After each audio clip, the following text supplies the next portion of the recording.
We are so excited that we have Sasha Robertson here with us, and she is going to share her whole story about just domestic adoption, as well as both male and female infertility. And she has a lot to share with us. So we're so excited that you're here, Sasha.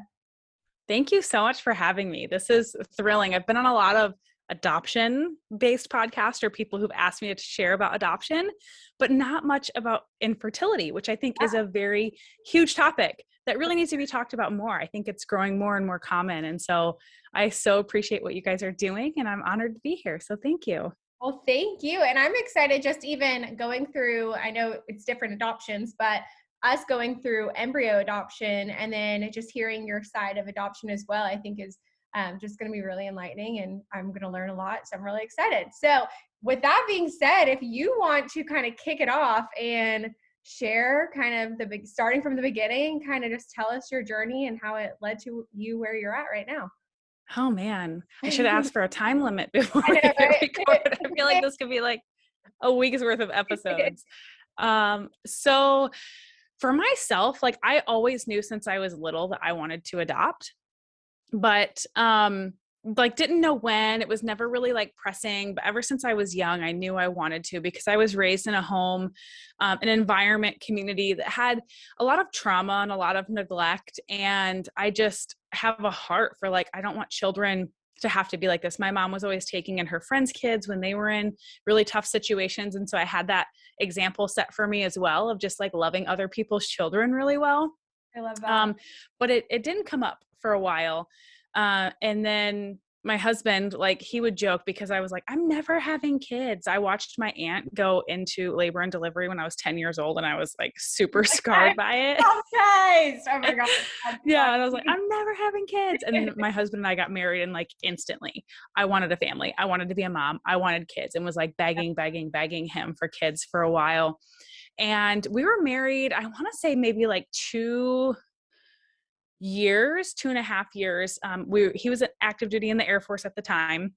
We were living overseas, and he deployed for 6 months. And before he left, he flew out on my birthday, which was like still to this day, record worst birthday ever to have your husband deploy for 6 months. But before he left, he told me that when he gets back, he thinks he's ready to start a family. And so it was like, yes, finally, that 6 months, I like a countdown.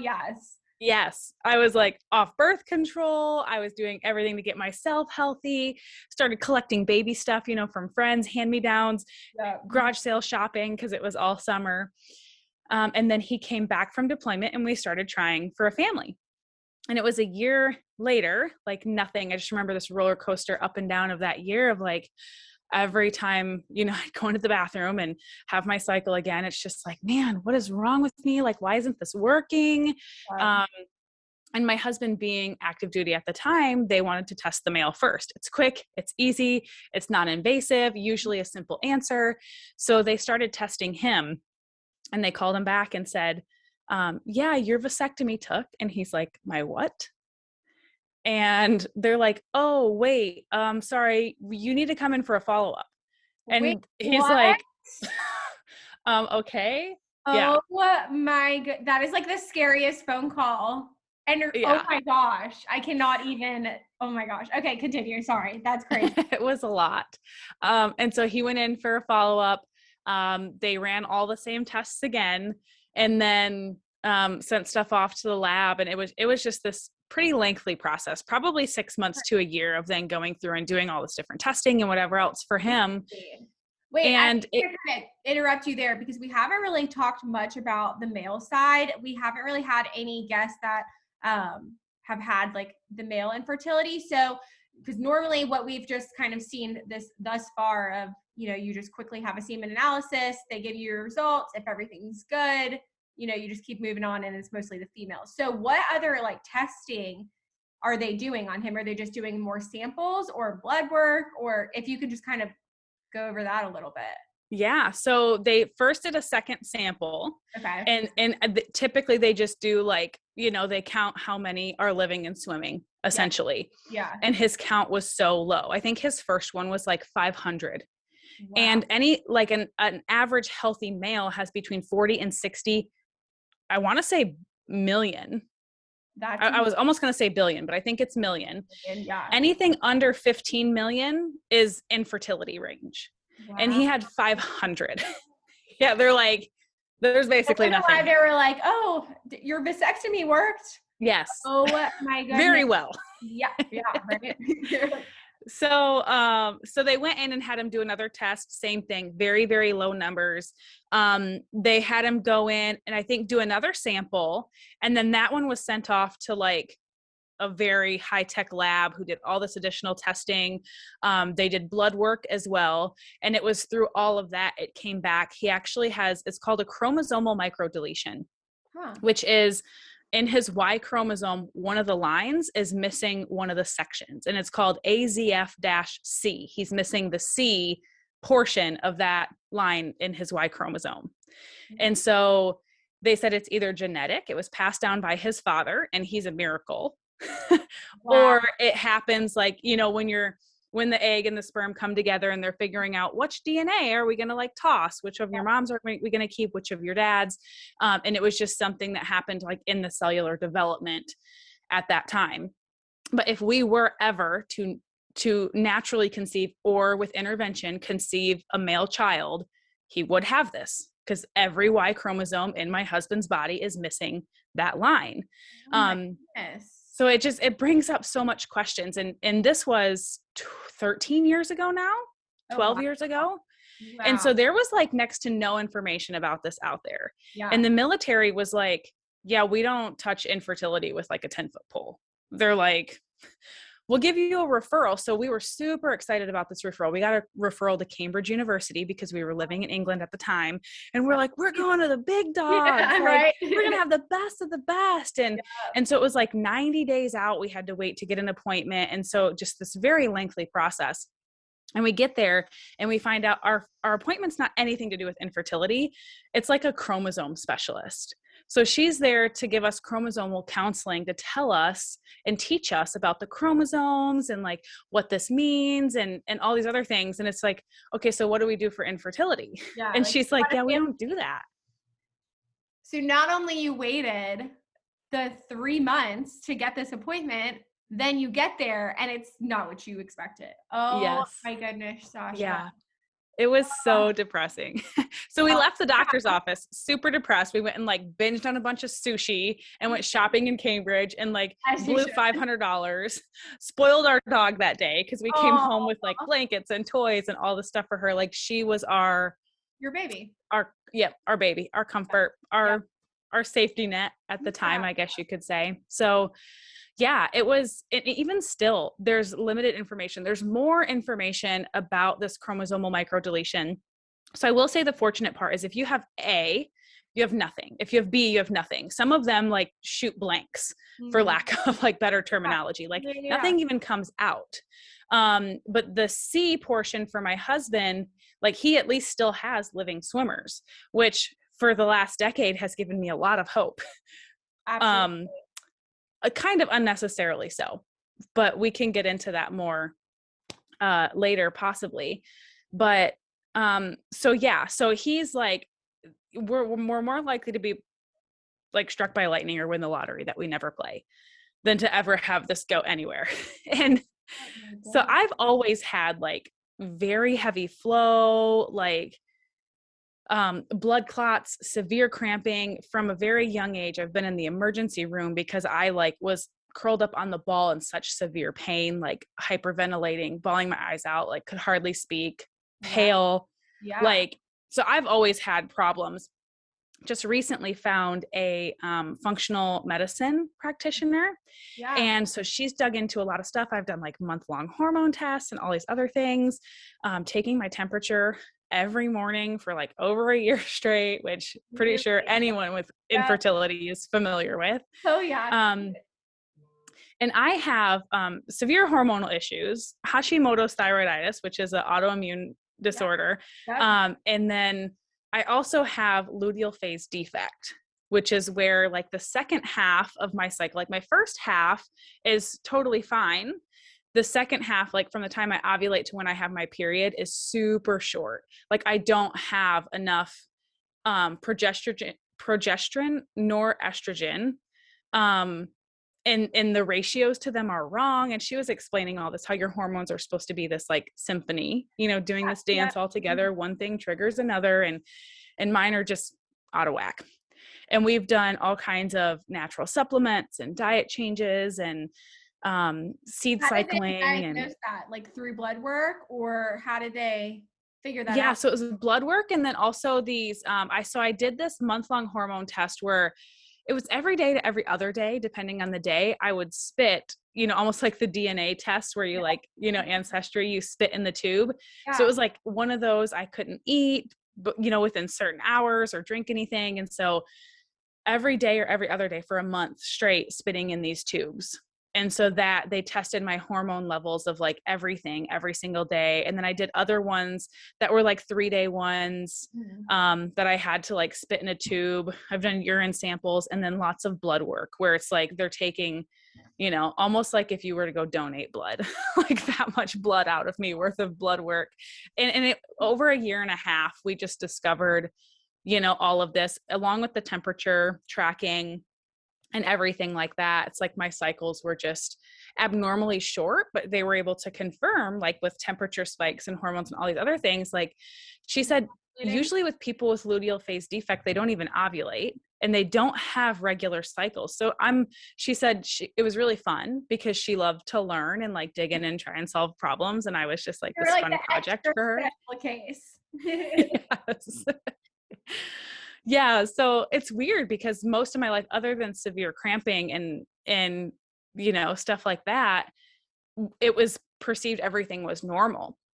But over time, she's like, I'm not even sure that you're ovulating. Like your body's acting like it is, but I don't know if it actually is. And so we've tried a lot of stuff there, natural supplements. I take progesterone the second half of the month, and different things like that. But it got to the point with her, she's like, honestly, not even counting your husband's stuff, like, I don't think this is going to work for you without intervention. So we were referred to IUI, to go see someone there so they could give my body the hormones to tell it what to do when it was supposed to do it and everything like that, because my cycle was just, my luteal phase defect was not going away. My cycle was not extending.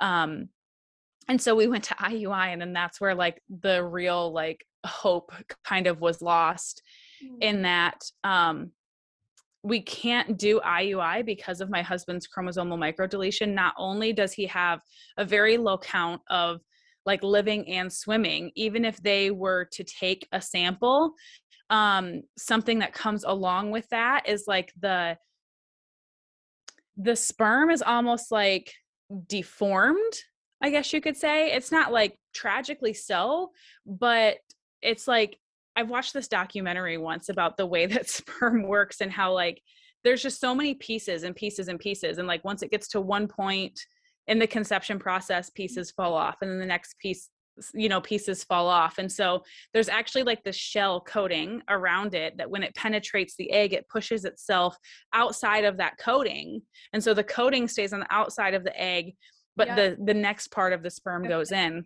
Yeah. And so that's what my husband's doctor, his urologist confirmed, is that like his sperm will not penetrate the egg. It's not possible to do naturally. Yeah. Okay. Which makes sense. And after the year of trying and not getting a positive pregnancy test, how interesting.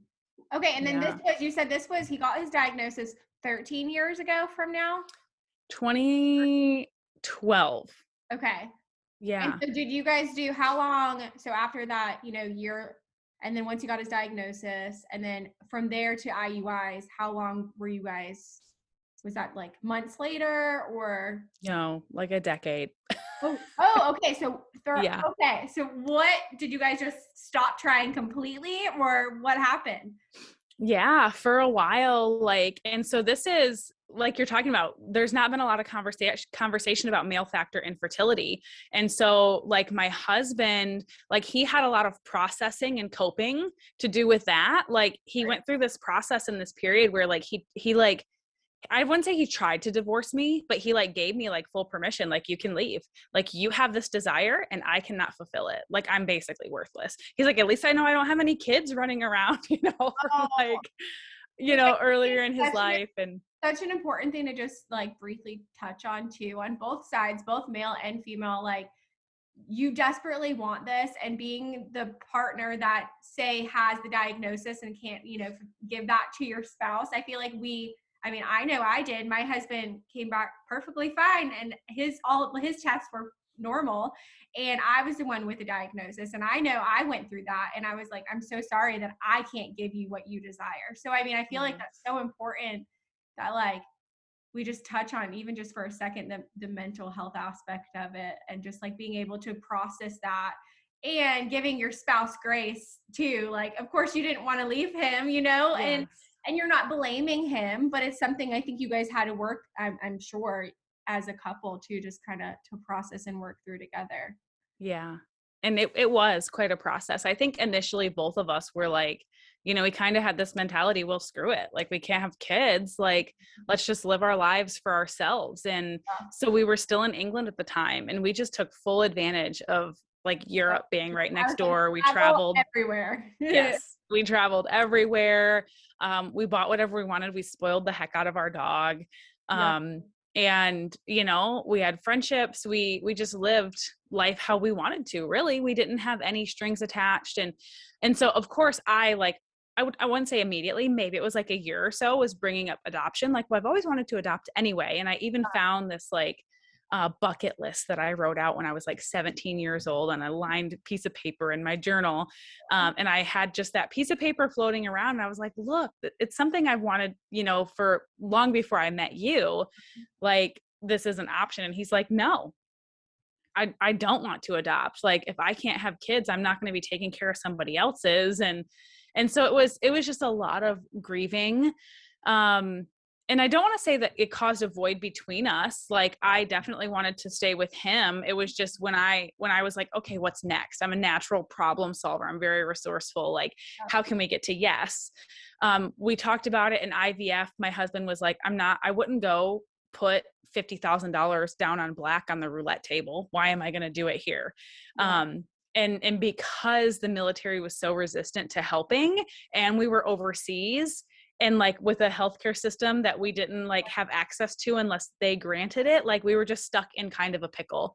And so for the rest of our time overseas until 2014, it was limited of what we really could do. So I went to an adoption seminar that was held through the base and different things like that. But a lot of it was about international adoption. And my husband was like 100% not on board at that time. So I just went and got the information and learned and shared a little bit with him, but just tucked that away, way in my back pocket for the future. And then fast forward 2014, we moved back to the United States. We were still living life, on our own terms, how we wanted. And it was a very, very dark and trying season for us. He was working out of town. We were trying to sell our house that renters trashed, and like family stressors, work stress, all these crazy things. I actually at that time had this PTSD relapse into my childhood. Like, it was a crazy, crazy dark season.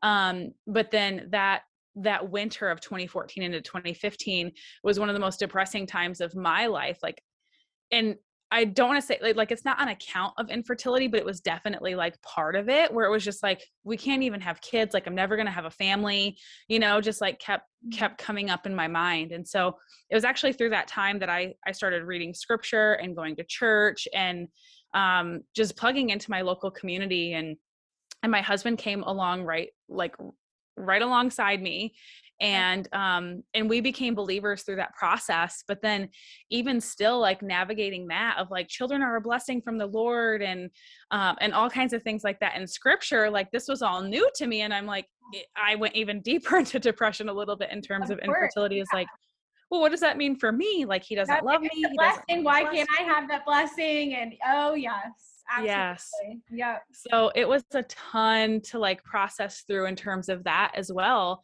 And then, I kept bringing up adoption periodically throughout that time. And like, I wasn't nagging. there were times where I was like, I just want to be a mom. Like everybody I know is a mom. And so we were in this really weird season at our church. Like we were the only young couple there, like married, no kids. And then another couple was there, no kids. And it was like within a month, they're like, we're having a baby. It's like, we just found our people. We love them to death. We are still like besties with them, meet with them once a week. Like they're just our favorite. They have 4 kids now. Oh my goodness. Wow. Yeah. But we were just kind of really alone in that. And another couple at our church had adopted, and we had families from our church that had adopted through foster care and all different kinds of stuff. So I just started asking questions, and everyone that I would talk to that like, oh yeah, we're thinking about adoption was like, oh, I'd love to know. I would hope to adopt one day. I'd love to have more information. And so I was like, there's no point in me getting all this information just for myself. Let me get it and share it. And so I reached out to a local Center for Resource Families, to OCS here locally, reached out to some of the families in our church that have adopted before. And I hosted a foster care and adoption forum at our church. It was open to the public. So there was cool. like tea party, lunchtime, all the resource centers were there. And so it started out with just like a little bit of education and information, and went into the forum where different families sat on the panel, and we just kind of asked, like, briefly tell us about your adoption experience. Like, what method did you choose to adopt? Because some did foster, some domestic, some international. There were no embryo adoptions, which is like that whole arena is new to me. Oh yeah. But it was through that forum that my husband, like probably 6 months after that, was like, okay, I think I'm ready to put in the application. I love that. To adopt. And it was like, that's such even like a testimony too, just to God's faithfulness of like, he's put that on your heart since, I mean, like you said, a kid. So I feel like it's such, I mean, wow, just to see that, through the years, just staying consistent on your heart, and then having that forum and seeing people in your church that have done it. And then for your husband to be a part of it. And then 6 months later, be like, okay, I think I'm ready. Like that is that's so cool. Yeah. And I waited. Like we would have conversations about it. And yeah, I'm not going to lie. There were some nights I would cry that like, just why can't I be a mom? Like, will I ever be a mom? I'm never going to be a mom, and just like sharing my heart with him, but not like I didn't nag. I didn't beg. Like he knew my heart and this was what I wanted, but it was not something that was like a burning desire for him. And I even prayed, Lord, take this desire from me. Like, why do I still have this? Yeah. But it was through all that time, like we were very much like IVF is not for us. My husband, I think even still today, sometimes is like going through that grieving process still. And that he knows, like, I want to be a mom and I want multiple children, and adoption's not easy, like for anybody, on any side of the triad, but, it's not an easy process. And we're actually in the process a second time right now, which again has not been easy. That's so exciting. Thank you. But yeah, so he even said the other day, he's like, he would never be a dad if it wasn't for me. And like, I was kind of like offended by that at first. And I'm like, I didn't force you into this. Like I asked you multiple times and I waited. And he's like, it's the greatest thing ever.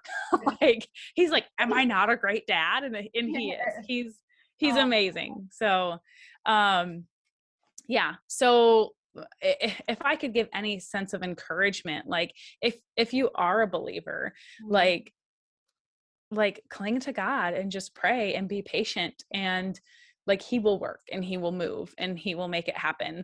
And the story that he's written for our family is more beautiful than I could have ever imagined already. And I'm excited to see what the future holds as well. But throughout all of that time, like we were given such low odds, like it was worthless to even try. And there was so little information about his stuff. And we hadn't even gone in. Actually, it was 2014. I was pre-diagnosed with endometriosis. But the doctor wanted to put me on these like drugs that they give men when they have prostate cancer. Oh gosh. And all these like 5 other things to combat this temporary menopause that they were going to put me in.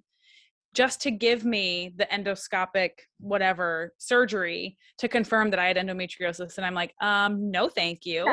That's a no. Oh my goodness. Yeah. It is So crazy how much I feel like science just to say change, as well as social media too. Like now I feel like so many people are more, I mean, hence like our podcast, even on both of us talking about adoption and infertility and all of these things. There's so many more resources now.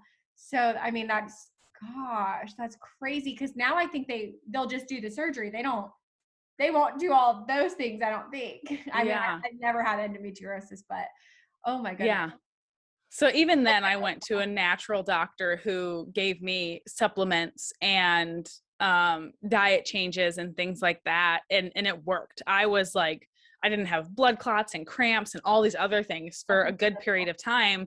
But it was just like, I had gone to and then I went to a different doctor and she's like, no, you don't. This is all totally normal. And so it's like, it was so confusing for me as a young woman, like to even my husband, he went in, it was like, a series of tests, diagnosis. Yeah. For me, it was like all this up and down. And so it was only, I want to say 2 years ago, maybe, that I found out about all these hormonal issues, Hashimoto's and luteal phase defect, like over a decade of infertility and, women's health problems. And an autoimmune diagnosis. Do they believe that there's any of the autoimmune that has to do with possibly your side of the infertility as well, or they think it's more of the hormone changes?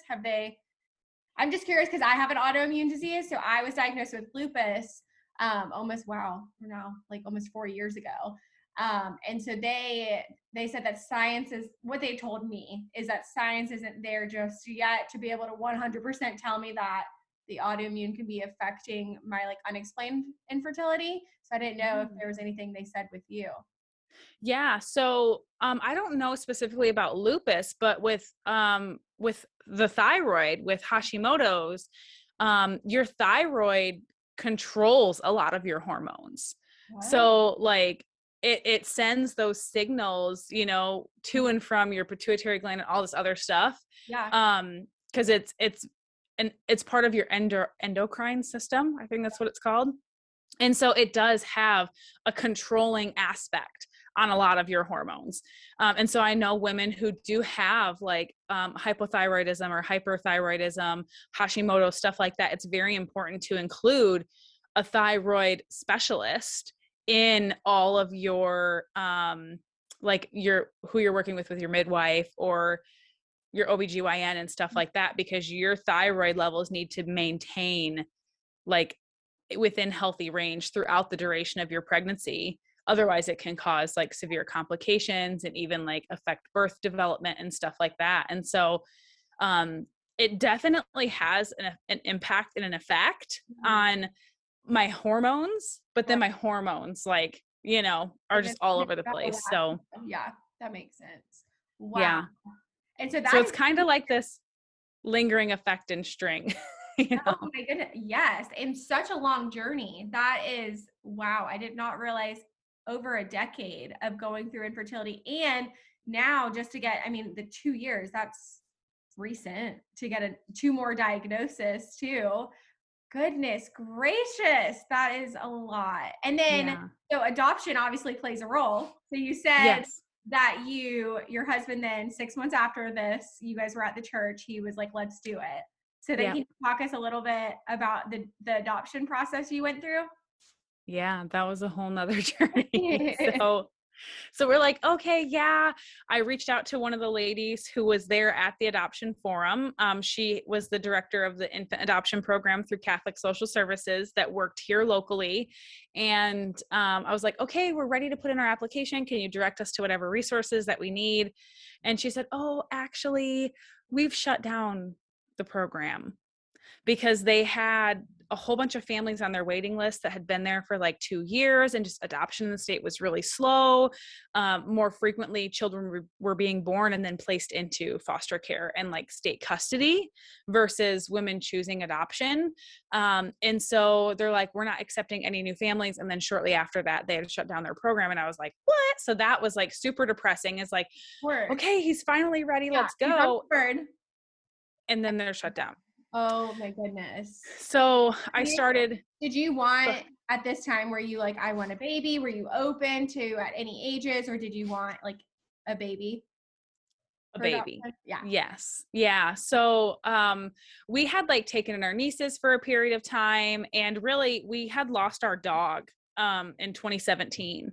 And I Oh, think it was that after like losing her, it was just like, wow, she's been like our fur baby. Like yeah. we've poured all of our love into her, and it was really devastating. It was very tragic, very quick. Mm. I was actually on a mission trip in the Czech Republic. She had been having issues for about 6 months of just like random stuff, but nothing like extremely serious. But all throughout that time, the vet was trying to find a diagnosis, and it was like someone else at the vet was like, I can't believe you missed this, because what happened was she had a pituitary brain tumor.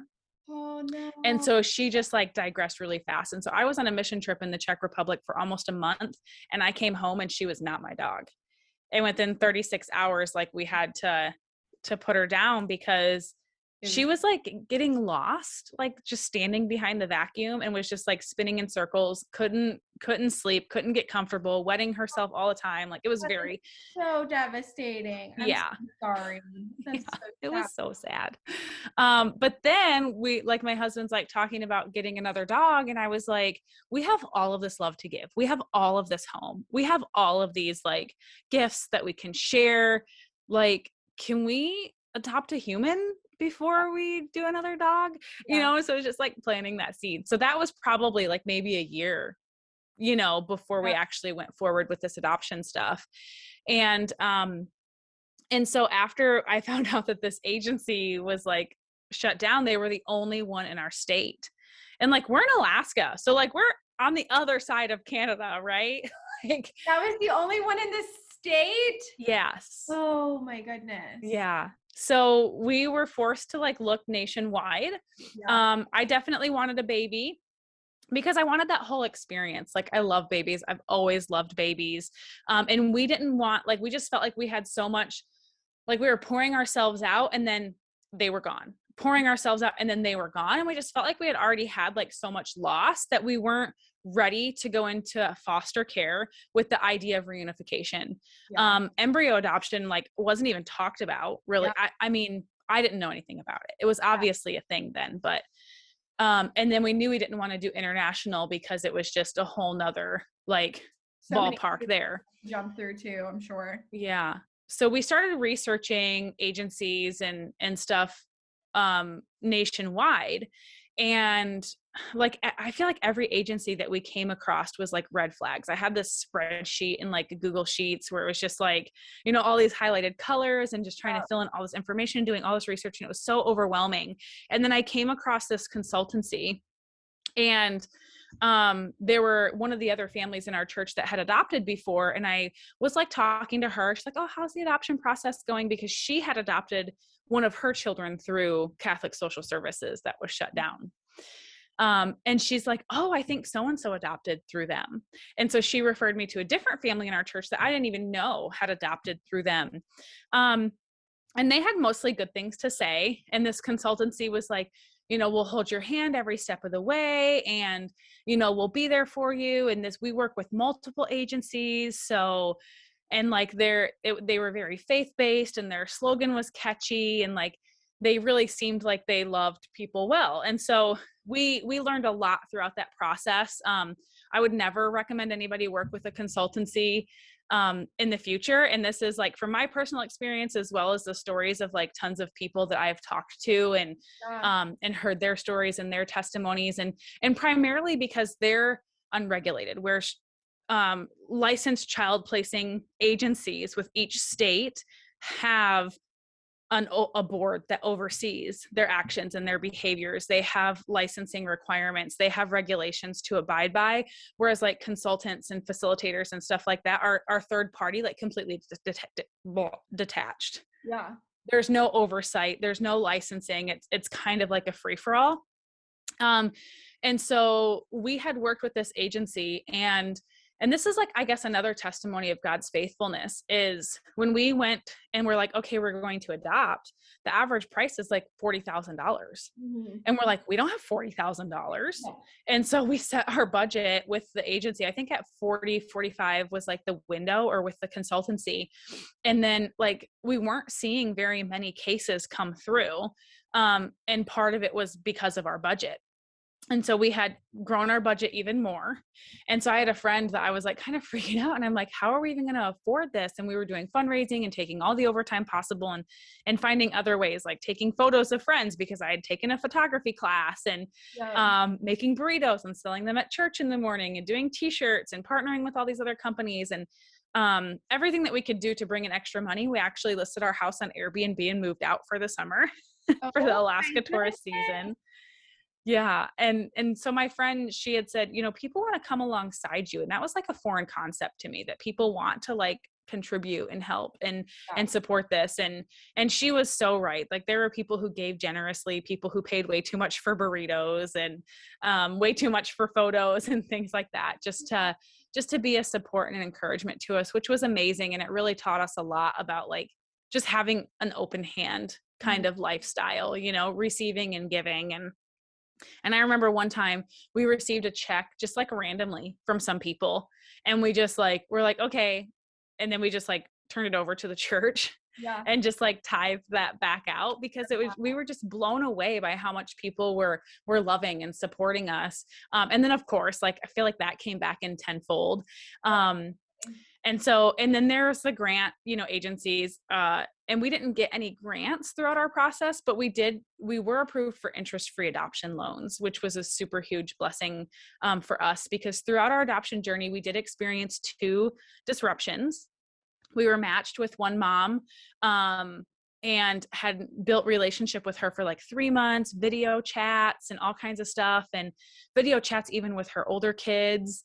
And it was so crazy, because one day I had a conversation with her, and she was like, this is amazing. Like, God's been working in both of us, like, to bring us to this point, and was telling us we don't need to get an Airbnb or a hotel when we come down for labor and delivery and everything. We can stay with her and all this other stuff. And then 36 hours later, she canceled our video chat and was like, something about us pressuring her.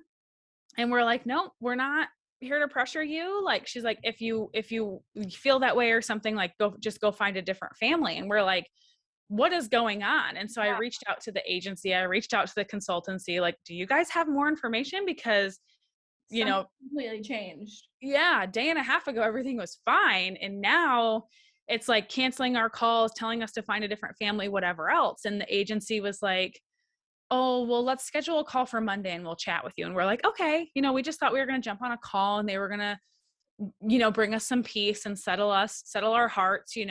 They had talked to us, like, so we sent the money, we signed the contract, and instantly I get a phone call from the social worker that mom has a very bad temper. She gets very angry at the agency a lot, and tries to like force them to pay for things that are outside of the scope, and like Oh, all God. this other stuff. And so it was just like, that would have been nice to know, like, in the In the beginning. contract and like Yeah. in the information that you gave us about her, not after you receive a check. Um, and so we just thought it was like one of those moments. She was having a bout of anger, and we jump on the call on Monday, and the agency's like, it's done. And we're like, what's done? What do you mean it's done? They're like, yeah, she called us Saturday and wanted to look at other families. And we told her in order for us to show her other profiles, she is done with you guys. Like, she can't just check and see if the grass is greener and then come back. And so she was adamant, and they showed her other profiles. And so we're done. There's no repairing this. We were just basically kicked out of the picture. And we were like, what? So what does this look like in the future? Like, how much money are we out? And Will and that so then go towards like another family, or like will you still stay? I know Kat has kind of like processed this and talked about it, just like adoption in general. Obviously, my side of adoption is very different. And so are you guys then like still with the clinic and just can like get more cases, and so you don't have to like repay the 40,000 or anything again, right?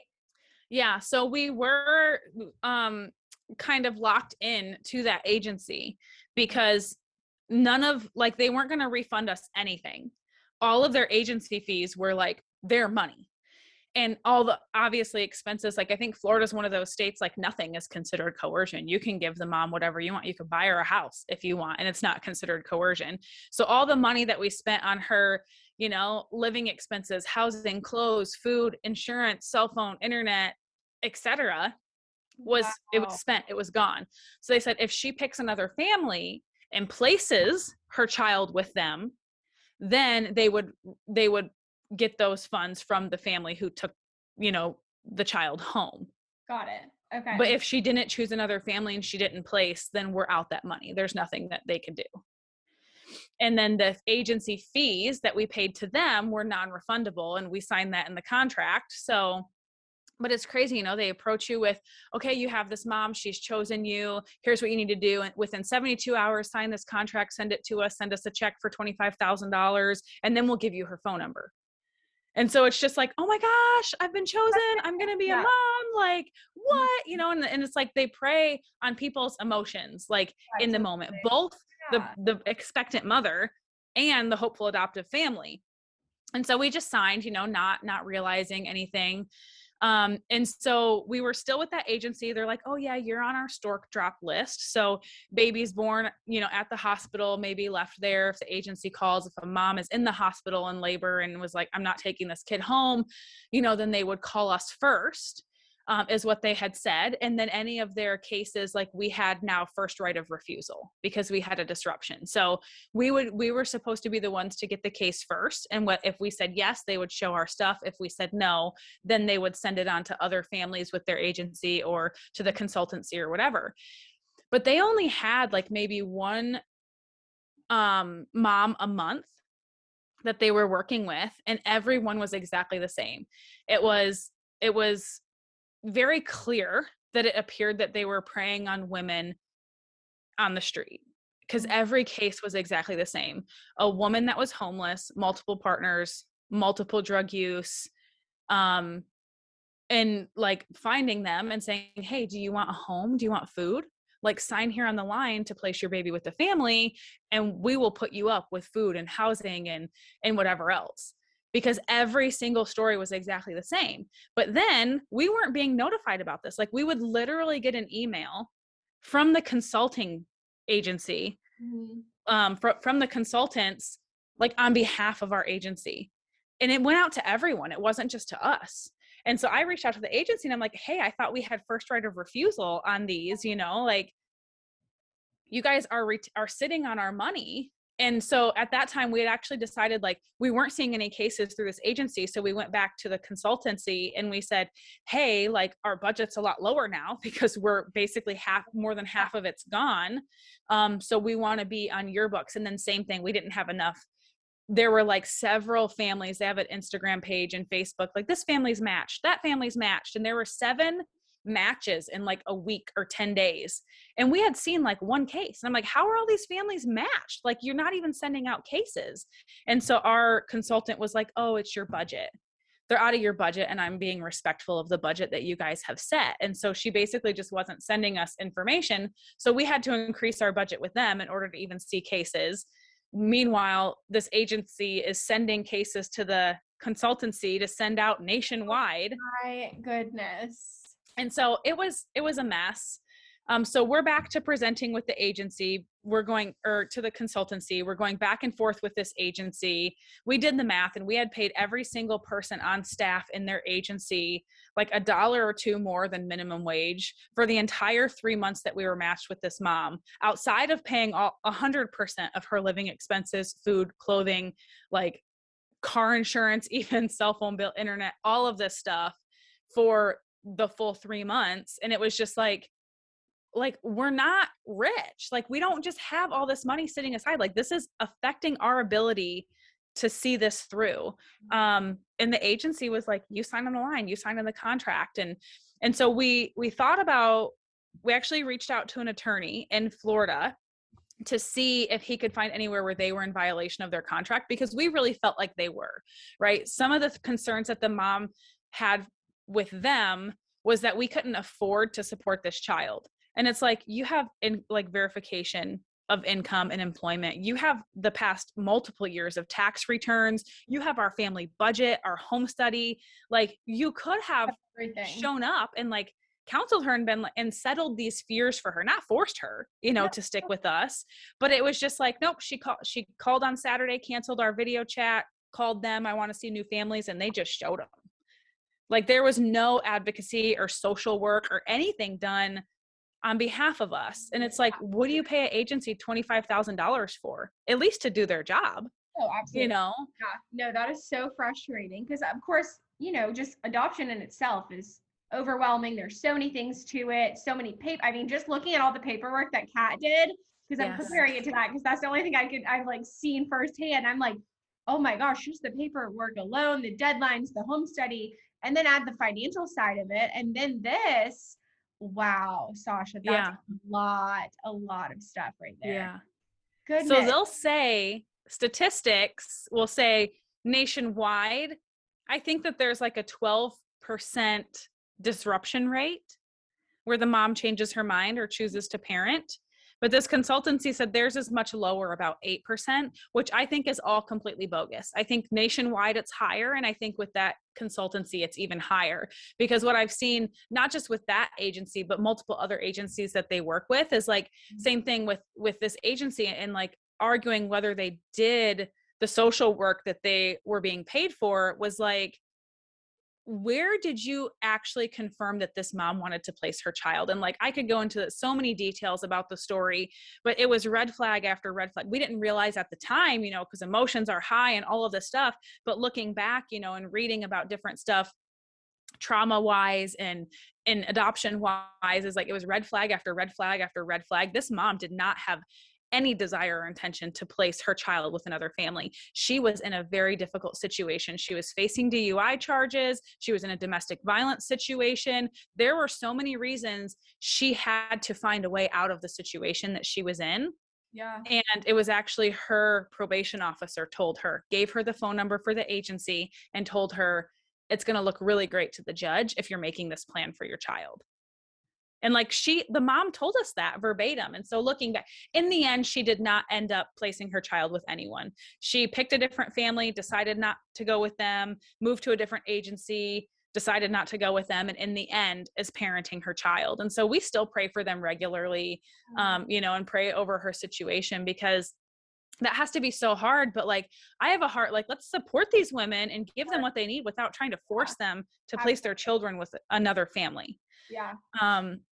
So we were back with the consultancy. The agency was being stubborn. The consultancy reached out and said, hey, you've been matched. And we're like, what? So we've had quick matches over and over and over again. The first one was in like 28 days of actively presenting. After we went back to the consultancy and sorted out our budget and everything like that, again, within like 30 days, we were matched. But the agency didn't tell us. This time we were matched with identical twin boys in Arizona through an agency there. And they were due in like 30 days from when we were matched. Like, and hey, so it was like, by the way, you got to get everything ready because you're having twins. Yes.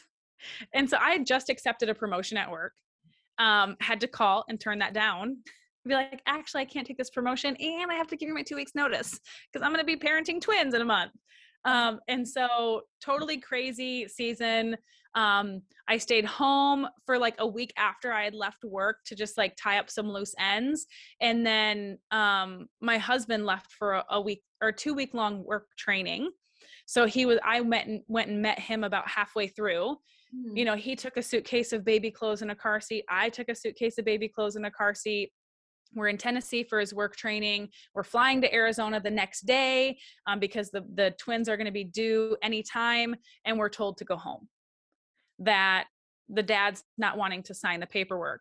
And so it was through this process, again, totally crazy scenario that I don't even pretend to understand. But part of the contract that we signed said we had to have a conversation video chat with the mom prior to like labor and delivery and placement and everything.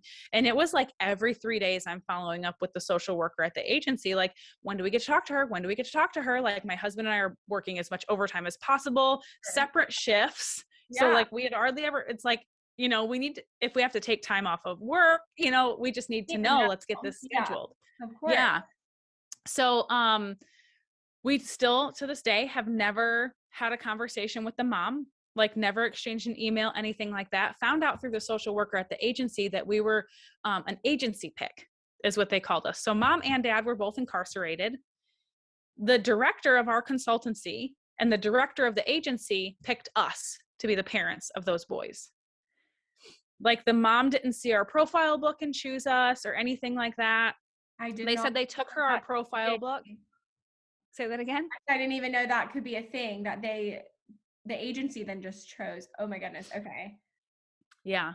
It's a crazy industry. I'm telling you, like we learned everything the hard way. And what I think is so hard because like, for instance, for me, and I'm sure for you as well, like you don't know what you don't know. So like you are giving these people an absurd amount of money and you are obviously trusting them because this is their job. So yeah, you're going to trust that. I mean, these are children's lives. This is not just like anything, you know? So Yep. you're trusting them full heartedly, saying like, okay, I'm giving you my money. This is what we want, our family. And then, oh my goodness. And not to, I'm hoping this doesn't scare people away from adopting, but I mean, this is just good information and good red flags to even just know of because like I said, I wouldn't have known any better. Like I wouldn't know what to look out for. Yeah, me either. I Yeah. had no idea that this is what it was like.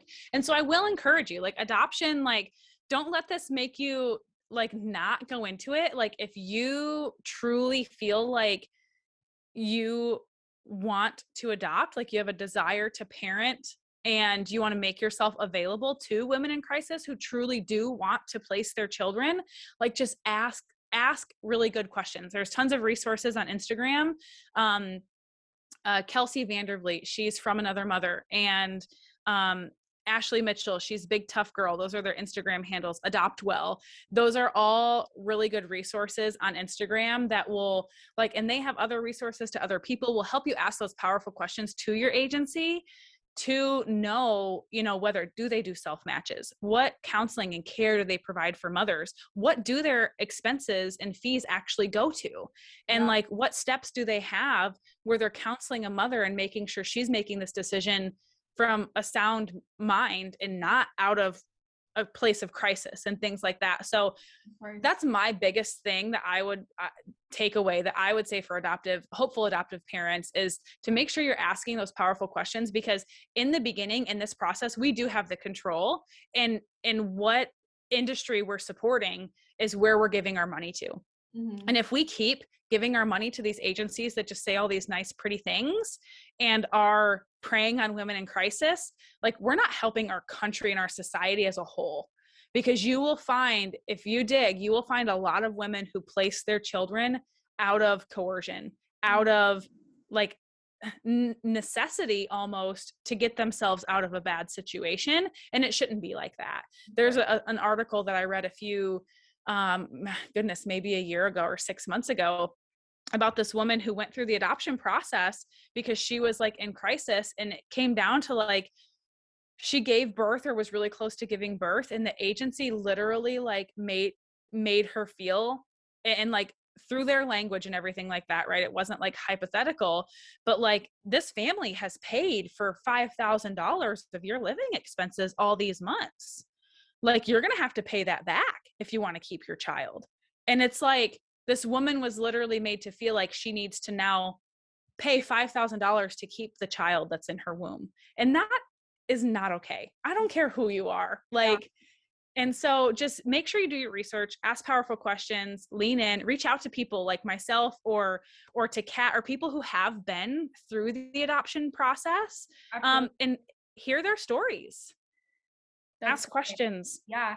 I mean, hey, knowledge is power. So I think that's awesome, especially nowadays with social media being, you know, so prevalent and everyone is on and sharing all the things that, Yes. I mean, the information is right there for us to be able to have. So that's awesome. It's so incredible that you like have gone through all of this through your whole journey. I mean, that's a long time to go through it. Okay. Yes. So you had obviously the two scenarios that did not go your way, and then you have a child, right?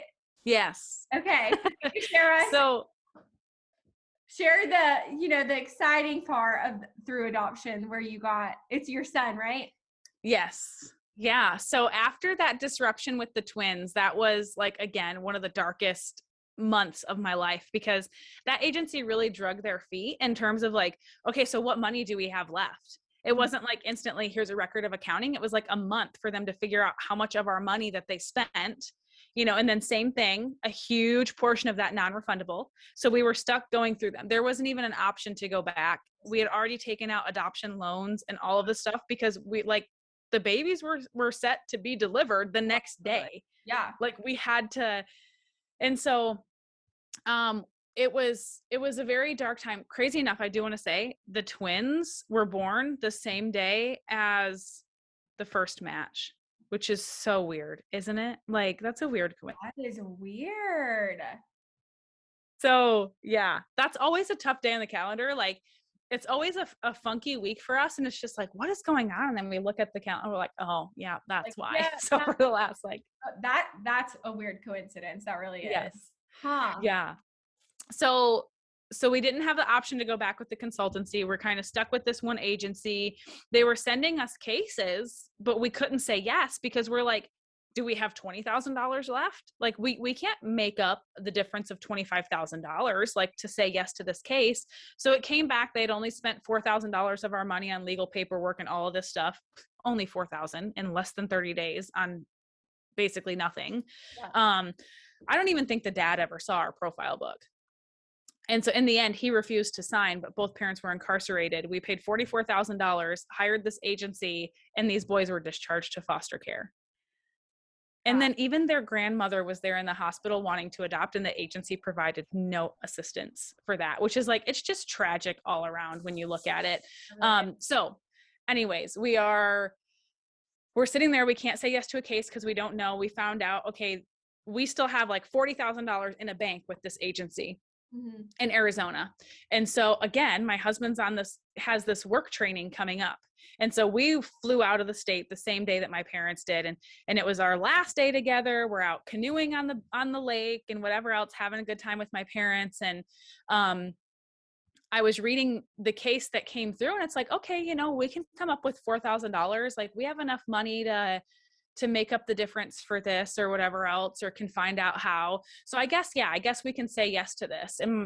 And so the next day we fly out, we're in New York City, like standing in front of Rockefeller Center. And we go into the Lego store and I get a phone call, and I looked down and it was an Arizona area code. Like I looked on my watch and I was like, Robbie. And he was like, what? And he looked at me and he saw my face. And he was like, no, not again. Yeah, here we go again. So we were leaving for this work trip. And I was like, it feels weird going without these car seats and clothes. Like, and my husband's like, we are not lugging baby clothes and car seats across the country. He's like, we don't even have a match. Like, no, this is not happening. Yeah. So we're not even on the East Coast for 24 hours. And we get a phone call. The first family that we had said yes to picked us. He wasn't supposed to be due for 2 more weeks, but she was having high blood pressure. So they were going to take him in a week. So we just got there, hasn't even started this 2-week-long work training. And we need to be in Arizona in a week with no baby stuff. And we're like, what? So totally crazy scenario. His work worked with him so well. They're like, do 1 week of training now. You can come back and do another week of training later. Yeah. My husband's from Connecticut. And so we drove up to Rhode Island and Connecticut and visited his family, and his cousin and aunt gave us a car seat and gave us a baby swing and all these receiving blankets and even diapers that she didn't like because her son had I think just turned 1.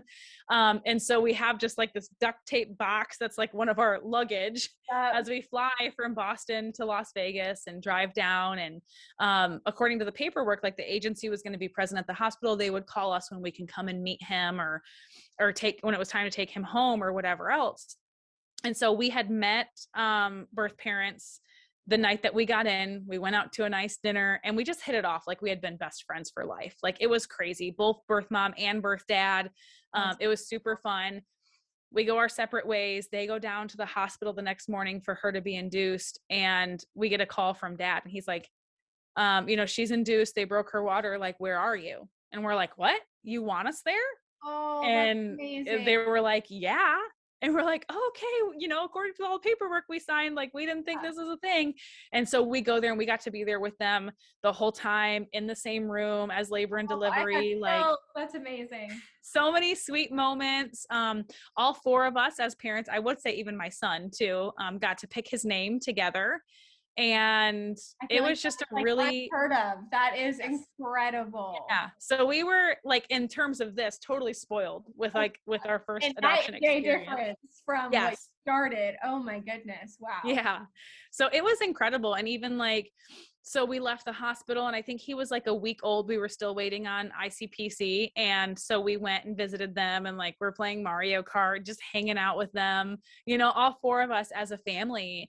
And it was really beautiful. We flew back to Alaska. We've gone down to Arizona to visit them since. I We love video chat with them. We play Mario Kart online with them because it's that. like our little bonding So thing. is Our it son loves Mario so Kart. it's a fully open adoption then? Yeah.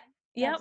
That's incredible. Yeah. Wow. So like they're on our Facebooks and they get to see all the pictures and we send them updates and letters and, little care packages from time to time. And, we just love them. It's super great. Like I would say that's the most difficult part is they live in Arizona and we're all the way here in Alaska. So, multiple times a year, I'm like, I just want to go see them, and I want them to be able to see him because I see so much of each of them in him. And I'm just like, he's so cool. Like, this is so Yeah. awesome. Like, he's No, the that's greatest kid. So yeah, it's been great. It's been beautiful. And so we knew that we wanted a larger family. We know that we wanted to, have more kids and allow him to have the blessing of siblings. My husband was an only child.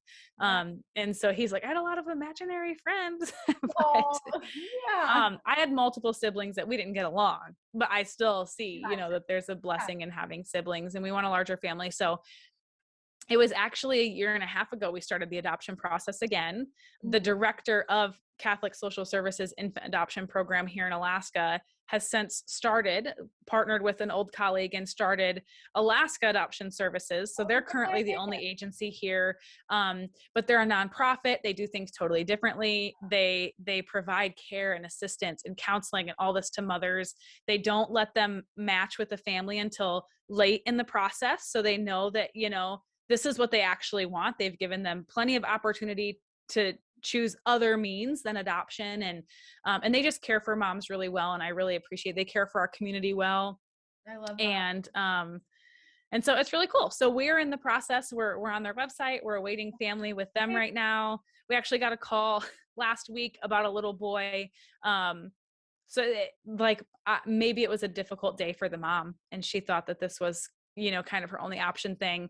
But as soon as we had said yes, they haven't heard from her since. And so I'm just praying for empowerment for her, for support, for any of those missing links, that she feels like she's not able to parent to be filled. And if adoption is really a choice for her, that she knows that she can still come for birthday parties and like totally have a relationship with her kid because that's who we are. And I will say, people are like, wow, that's so great of you. We weren't when we started the adoption process. We were not open to open relationships. We were like, what? I don't want another person trying to parent with me. But through our education and understanding and everything, it's so good for the kids to know where they came from, even if it's not a beautiful, butterflies and rainbows situation, to know where they came from, to know who their biological ties are to and their culture and have connection to that. And it doesn't mean the other person's, choosing, making medical decisions or educational decisions or discipline, for your children. It's just allowing all of them to have a relationship. And so it can be a very beautiful I love thing. that. No, and for us, our adoption is open as well. And so, which is really cool because my son he has twin sisters and has an older sister. And so we all are in a Facebook group together. And we share update pictures all the time. We're going to meet once a year. We send birthday gifts, Christmas gifts. And so it's really cool just to be able to still have them. I mean, they're all young right now. And like my son is only 4 months old. So I know it's it's exciting, just the future of, the siblings getting to grow up together. And so it's really cool. And so I totally relate to that. I think it's going to be an awesome thing for them to be able to know each other, grow up as siblings. And we live in different states. But I think it's going to be really fun to do. So yeah, that's incredible. I love that. I'm going to have to dig more into your guys' podcast and learn more about embryo adoption, because yeah. that is so exciting to me, and that you can have open adoption even in that. Yep, I know. It's That's really cool. cool. We really wanted, especially, so my son is half white and half Korean. And so we wanted him to also know like this Korean culture as well. And so I think it's really going to be so much fun and cool just for him to know where he comes from and to just see other, kids that look like him as well, because my husband and I are both, Yes. both Caucasian. So for him to see, that as well, I'm really excited. But yeah, well, thank you, Sasha. This was amazing. I'm so thankful that you from Alaska too. So cool.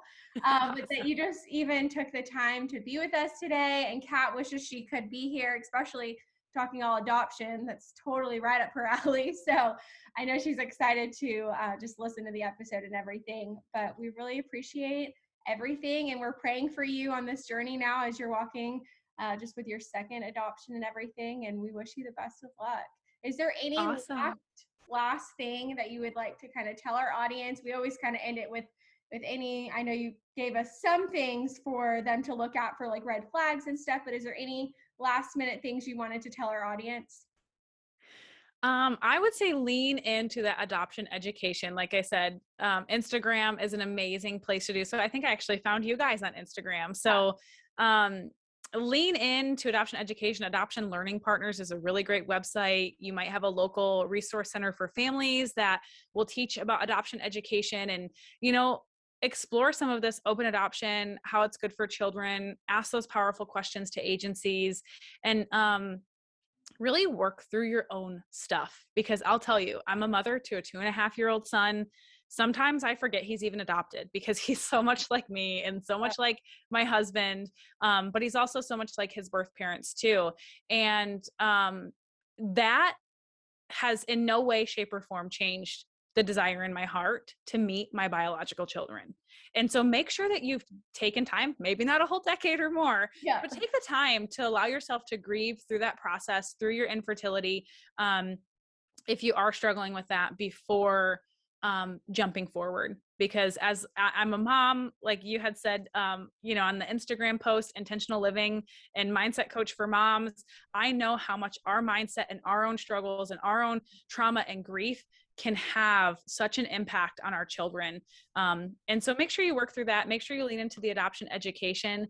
And I think with that stuff, adoption can be very beautiful. There is trauma, of course, but it can be a very beautiful thing to have your child know that they're adopted, know where they came from, know that they have even more people. Like my husband had said with this mom who reached out the other week, I said, man, he just looks to be so loved by the people in his family. Like, I feel bad taking him away from that. And my husband reminded me, we're not taking him away from anything. And she's not giving up on him. It's both of our families coming together and us even getting to learn about their culture and like them getting to be a part of ours, and just a blended family in a different way. And it can be a very beautiful thing if you make space and allow it, and just allow things to be real. Yeah. So love it. Well, thank you. And is it okay if we were to, in our show notes, just kind of tag your Instagram? I want to make sure that everyone is able to look at your stuff that you offer and just be able to listen to your podcast as well then, and just be able to use you as a resource. Well, thank you, Sasha. I love it. Thank you so much, Amanda.